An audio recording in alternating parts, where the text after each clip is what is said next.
तो आज हम देखने वाले हैं कि भारत के कौन से राज्य में नए 7 से भी ज़्यादा डेटा सेंटर्स ओपन होने जा रहे हैं और कौन कौन से बड़े इन्वेस्टमेंट कंपनीज इसमें इन्वेस्ट करने वाले हैं। और उसके बाद देखेंगे कि आखिर कौन सी कंपनी ने ऐसे एआई मॉडल्स बनाए हैं जो flood, wild fire alerts and health care जैसे सर्विसेज प्रोवाइड कर रही है।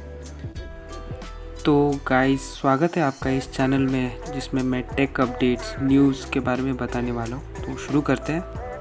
ऑफिशियल से पता चला है कि उत्तर प्रदेश मंत्रिमंडल ने गुरुवार को स्टेट में और अधिक डेटा केंद्र खोलने की सुविधा के लिए डेटा सेंटर 2021 पॉलिसी में संशोधन को मंजूरी दी है।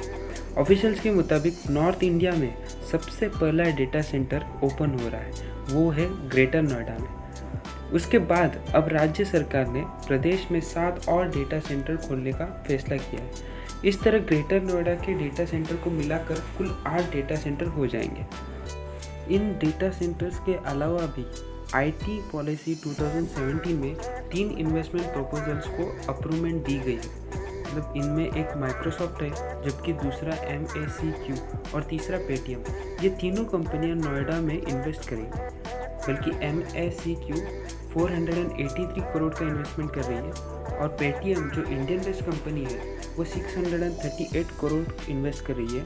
और माइक्रोसॉफ्ट जो मल्टी बिलियनर कंपनी है वो 2186 करोड़ का इन्वेस्टमेंट इन डेटा सेंटर्स में करने जा रही है। और इस इन्वेस्टमेंट के ज़रिए कम से कम 15,000 लोगों को रोज़गार मिलने की संभावना है। इसके अलावा डेटा सेंटर के लिए और भी 2 इन्वेस्टमेंट प्रपोजल एक्सेप्ट किए जा चुके हैं। एक है Singapore based company STP Noida में डेटा सेंटर के लिए कम से कम 1130 करोड़ का इन्वेस्टमेंट करेगी। उसके बाद और एक दूसरी कंपनी है SKBR जो 2692 करोड़ का इन्वेस्टमेंट करेगी। ओवरऑल अगर देखा जाए तो यूपी एक डेटा सेंटर हब बन जाएगा कंप्लीट इंडिया के लिए, और जो बहुत अच्छी बात है। और दूसरी न्यूज़ हम देखने वाले हैं कि ऐसी कंपनी जिसने फ्लड, वाइल्ड फायर अलर्ट्स और हेल्थ केयर में AI मॉडल्स की सर्विसेज प्रोवाइड कर दी गई है, वो एक फैंग कंपनीज में से ही है और उसका नाम है गूगल कुछ समय से आर्टिफिशियल इंटेलिजेंस जैसी टेक्नोलॉजी में बहुत ज़्यादा इन्वेस्ट कर रहा है। बेहतर ट्रांसलेशन से लेकर सॉफ्टवेयर एनहांसमेंट तक सभी चीज़ें AI बेस्ड की है। गूगल के CEO सुंदर पिचाई ने 3 इनिशिएटिव्स का विस्तृत विवरण दिया है जहां लोगों के बेनिफिट्स के लिए AI का उपयोग किया जा सकता है। उनमें से सबसे पहला है जलवायु परिवर्तन की चुनौतियों से निपटने के लिए AI का इस्तेमाल। गूगल रिसर्च एड के senior vice president Jeff tin का मानना है कि AI में क्लाइमेटिक चेंजेस के होने वाले नेगेटिव इफेक्ट्स को दूर करने की बड़ी क्षमता है।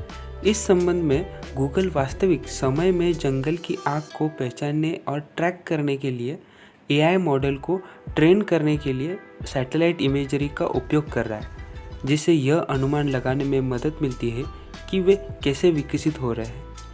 उन्होंने अमेरिका, कनाडा, मैक्सिको में इस जंगल की आग पर नज़र रखने की प्रणाली शुरू की है और ऑस्ट्रेलिया के कुछ हिस्सों में चल रहे हैं। हमें ऑस्ट्रेलिया का बुश फायर जो 2019 में हुआ था वो तो पता ही होगा।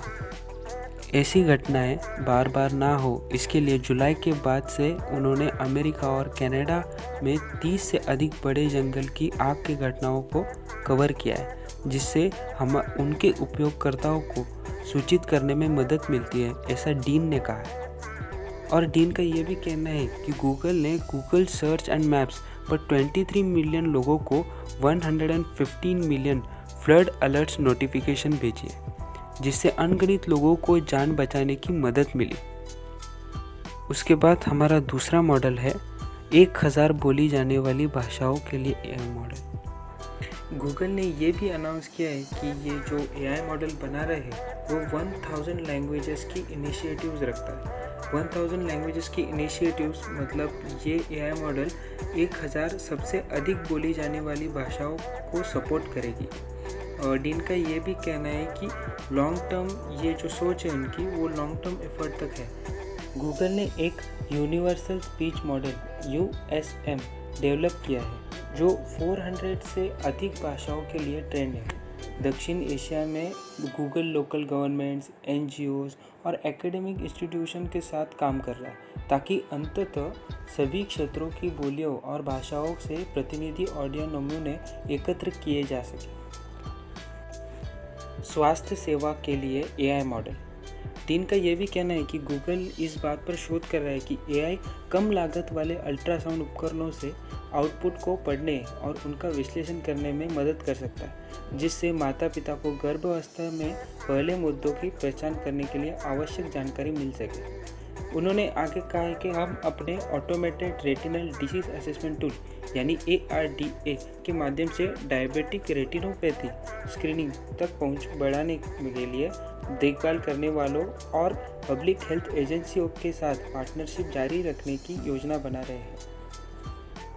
और गूगल का ये भी कहना है कि ये जो ARDA के माध्यम से उसने इंडिया, थाईलैंड, जर्मनी, USA और यूनाइटेड जैसे देशों में प्रोस्पेक्टिव स्टडीज़ और यूज़ केसेस के बेसिस में कम से कम 1.5 लाख से अधिक रोगियों की सफलतापूर्वक जांच की है। तो ये सबसे बड़ा हेल्थ बेनिफिट गूगल के AI मॉडल से मिला है। और तो ये रहे आज के कुछ इम्पोर्टेंट न्यूज़।